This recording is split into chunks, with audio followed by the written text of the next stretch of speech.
자, 여러분 안녕하세요. 대우맨의 방그레입니다. 네, 여러분 정말 오랜만입니다. 그래서 오늘 제가 말씀드릴 주제를 바로 말씀을 드리자면요. 뚱뚱한 마늘을 위한 수확 직전 마지막 추비에 대해서 여러분들께 알려드리도록 하겠습니다. 이 주제에 대해서 말하기 전에 가장 중요한 것은 무엇일까요? 바로 5, 6월 마늘 작업은 어떤 것을 하는지를 한번 알아봐야 되는데요. 사실 6월 달 정도에는 종구형 마늘을 수확을 하는 단계이기도 하고요. 그렇기 때문에 지금 5월 말, 6월 초에는 수확 직전인 인편 비대기입니다. 인편이라 하면 저희 많이 배웠죠. 종구가 가장 비대해지는 시기를 인편 비대기라고 하는데요.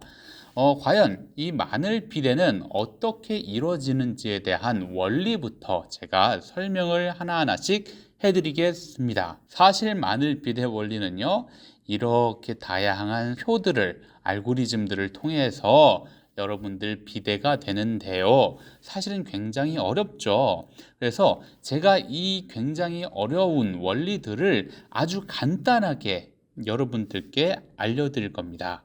제가 누구기 때문에?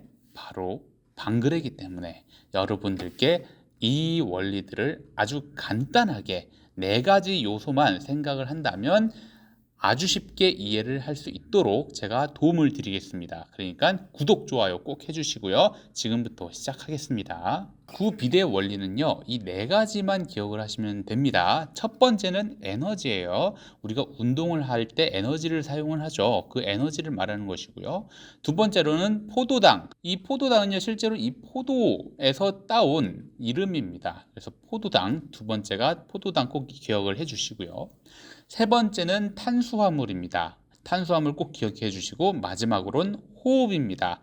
숨을 쉴 때 호흡을 여기서 똑같이 말씀을 드리는 거예요. 자, 그렇다면 이 4가지로 어떻게 구비대가 되는지 다음 페이지에서 설명을 드리기 전에, 여러분들 원래는 아까 정말 이렇게 다양한 그리고 복잡한 원리들을 제가 아주 간단하게 설명을 해 드리는 거니까, 우리 전문가 선생님들께서 혹시 영상을 보시면 야, 이거 저런 거 아니야, 뭐 빠졌어, 저렇게 해서 왜 야 이게 이렇게 돼, 이런 식으로 태클 거시면요, 굉장히 제가 난감해집니다. 왜냐하면 굉장히 쉽게 설명을 해드리기 위해서 중간중간 빼먹은 내용들은 있으니까 꼭 이해해 주시기 바랍니다. 구비대 원리는 다음과 같습니다. 자, 잎에서부터 우리는요, 광합성을 하게 되죠. 자, 그러면 광합성을 하게 되면 뭐가 돼요? 바로 아까 말씀드렸던 포도당, 이 포도당으로 이 광합성, 잎이 광합성을 해서 포도당을 만들게 됩니다. 자, 그럼 이 포도당은 어떤 식으로 이 식물체 내에 저장이 되느냐? 바로 이 에너지를 통해서, 에너지와 포도당이 합쳐져서 탄수화물의 형태로 이 체내, 이 작물 안에 탄수화물의 형태로 에너지를 축적을 하고 있는 겁니다. 자, 여기에서 이 탄수화물이요, 2가지 방법을 통해서, 하나는 잎분화로 가기도 하고 하나는 구비대로 가기도 하는데, 이 포인트가 과연 무엇일까요? 바로 호흡입니다. 자, 그 전에 잎분화에 대해서 말씀을 드리자면, 잎분화는요, 구비대기 전에 잎이 계속 자라나는 현상을 말하는 거예요. 자, 그래서 이 잎이 분화하는 것도 사실은요, 이 탄수화물, 체내에 있는 탄수화물을 사용함으로써 잎이 자라나는 거예요. 그런데 이 잎분화는 어떤 식으로 잎이 자라나냐? 이 식물체가 계속 호흡을 하면서 탄수화물을 써버리게 되는 것이죠. 그렇게 해서 잎분화가 되는 반면에 구비대는 어떻게 돼요? 호흡을 최대한 막아줍니다.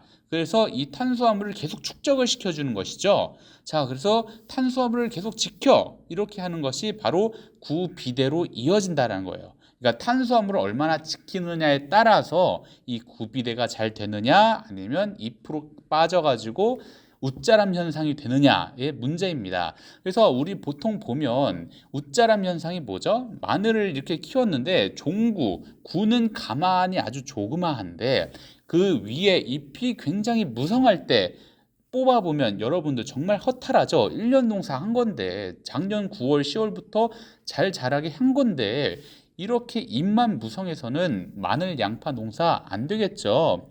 그렇기 때문에 우리는요, 이 탄수화물 컨트롤이랑 그리고 이 에너지 컨트롤을 굉장히 잘 해줘야 됩니다.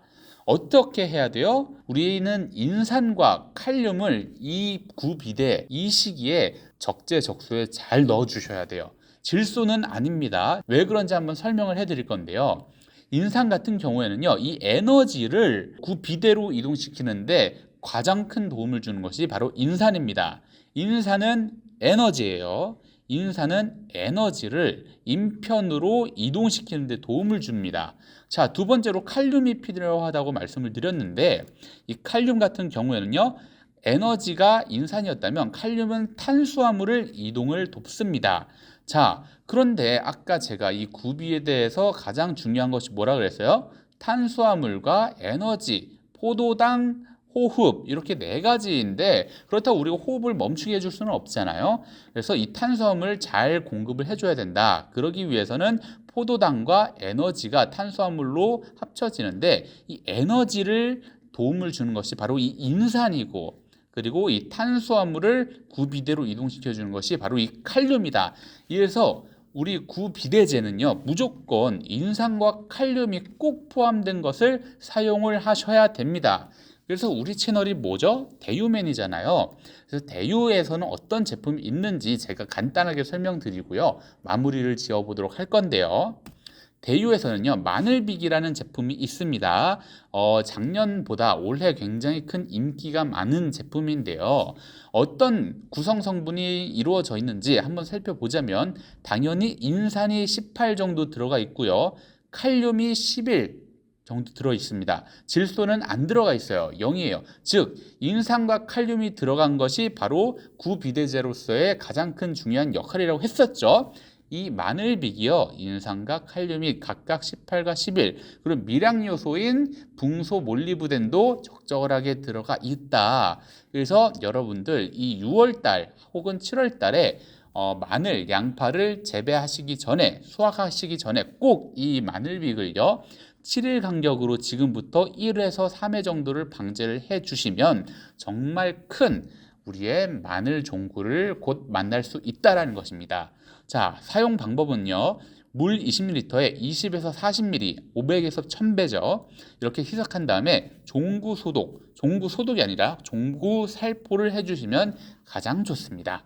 네, 그러면요, 저는 지금까지 대유맨의 방그레였고요. 오늘 얘기한 주제는 뭐예요? 뚱뚱한 마늘을 위한 수확 전 마지막 추비는 무엇이다? 바로 이 마늘빅이다. 이 마늘빅에서 가장 중요한 원료는 뭐다? 인산과 칼륨인데 정말 빵빵하게 잘 들어가 있다. 그러니까 사용하셔라 입니다.